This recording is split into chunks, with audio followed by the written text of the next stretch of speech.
Salut à tous. Alors, où va le Bitcoin? Alors ça déjà, avant tout, j'en ai aucune idée.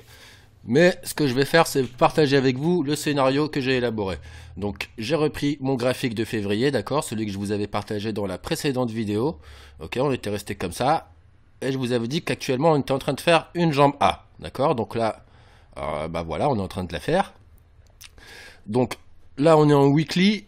Il faudra attendre la clôture de cette bougie. Honnêtement, je pense qu'elle va clôturer un peu plus haut que ça. Je pense que ça va remonter, d'accord, en passant daily. Alors voilà, pourquoi? Alors, en daily, qu'est-ce qu'on a? Voilà. Alors, quand je vous avais fait la vidéo, on était là, je crois, et je vous avais dit que ça, ce serait probablement une 3 en extension, d'accord? C'est la 3 en extension qui est venue s'enfoncer très bas, à 5900 $. Ok, matérialisé. Donc, c'est un support matérialisé par cette ligne rouge. Ok. Donc, on va matérialiser cette zone-là. Ok. Voilà. Voilà.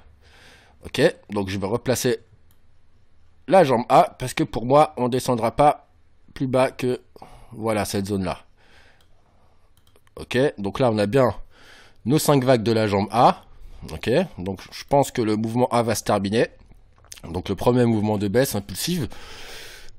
Donc on va positionner déjà nos indicateurs. Voilà, hop, pour que vous voyez bien.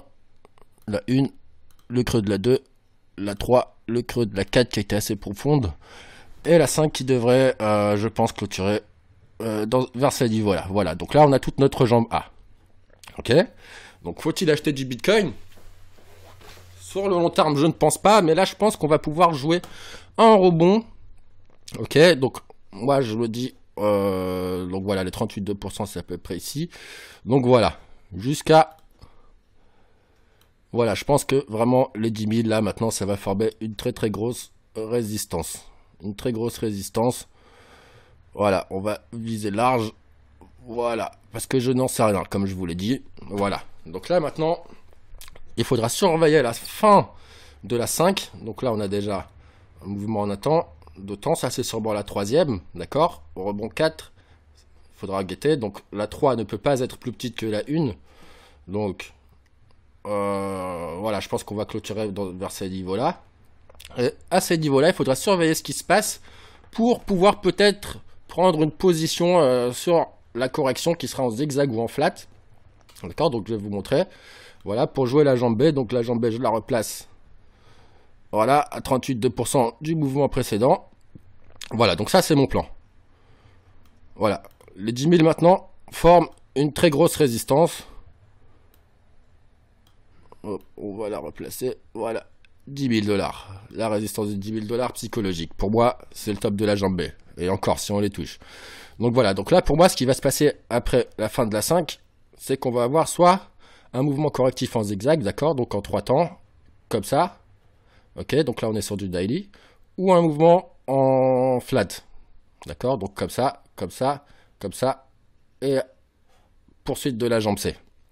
Ok, donc... La jambe C, je vous rappelle que je l'avais mise ici à 1000 $, d'accord. Bon, j'avoue que j'avais été un petit peu fort, j'en ai aucune idée. Mais voilà, avec le Bitcoin, c'est tout à fait possible. Hein. 1000 $, voilà, c'est possible. Hein. Même le fondateur de l'Ethereum, Vitalik, l'avait affirmé. C'est très difficile de valoriser les cryptoactifs, c'est très difficile de les valoriser, mais voilà, c'est possible que ça retombe à 1000 $. Et c'est pas parce qu'un Bitcoin coûte 3000 $ à miner que ça ne peut pas aller en dessous. Hein. Là, je vais vous montrer. Par exemple, donc là, on est sur whattomine.com. Donc, vous pouvez calculer vos rentabilités sur le minage de différentes crypto-monnaies. Et quand vous descendez tout en bas, qu'est-ce que vous constatez? Vous avez des chiffres négatifs. Ok, donc toutes ces crypto-monnaies-là, si vous vous mettez à les miner, Pascal Coin, etc., Decred, toutes ces crypto-monnaies-là, bah, vous êtes en perte. D'accord? Ça veut dire que ça vous coûtera plus en électricité que ça ne vous rapportera en crypto-monnaie. Donc c'est tout à fait possible. Hein. Il est très difficile de valoriser voilà, les crypto-actifs. Bon, je vais honnêtement, bon, là je pense pas que ça descende jusqu'à 1000 $, mais je vais quand même, on va quand même placer la C voilà, à 3000 $, d'accord, et ça nous ferait un mouvement voilà, en weekly. Donc bon, là je l'ai mis arbitrairement, voilà. Mi-2018, un mouvement baissier qui viendrait chercher, voilà, en dessous de 10 000 $. Je ne sais pas où exactement, mais voilà, pour avoir une correction en zigzag. D'accord? Après, ce qui est possible aussi, c'est que, voilà, ici, on est un flat.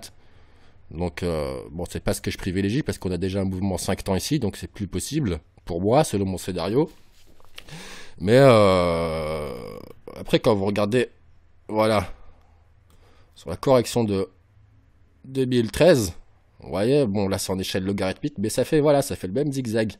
5 temps ici, 3 temps ici, 5 temps ici. D'accord? Et moi, je pense que, voilà, là, on a encore, on a la même chose.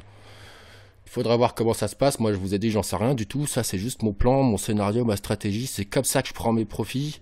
Et c'est comme ça que j'évite de me retrouver à poil aussi. N'hésitez pas à me dire ce que vous en pensez dans les commentaires.